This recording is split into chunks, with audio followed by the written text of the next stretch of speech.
The US is reportedly considering restricting Hikvision, a Chinese surveillance equipment provider active in Xinjiang, from buying US components, escalating already tense ties between the world's two largest economies.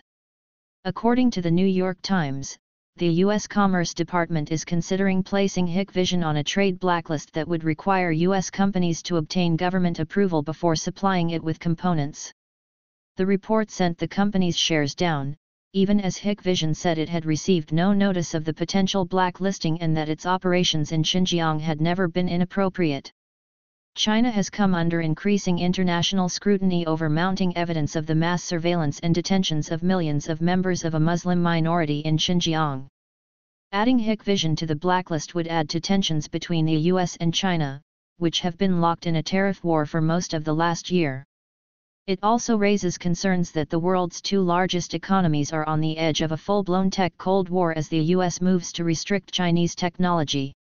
Last week, the US placed the Chinese telecom giant Huawei on the list, citing national security concerns, and effectively barring companies such as Google and US chipmakers from doing business with the firm.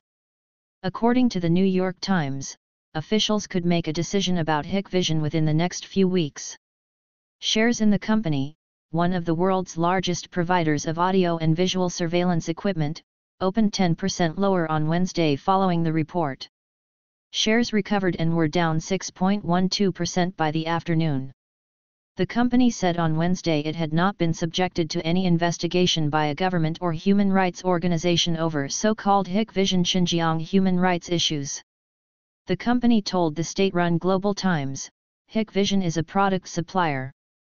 We have never engaged in inappropriate behavior in Xinjiang. The company has not, is not, and will not operate business under the condition of human rights violations." Hikvision said it had hired U.S. professionals to review its business operations in Xinjiang and would respond to the concerns of overseas stakeholders after collecting sufficient evidence. An executive with the company, who asked not to be named, told Reuters the company would be able to remedy any loss of access to U.S. components. "The chips Hikvision uses are very commercial and most of the suppliers are actually in China, although there are some in the United States," she said. "Even if the US stops selling them to us, we can remedy this through other suppliers."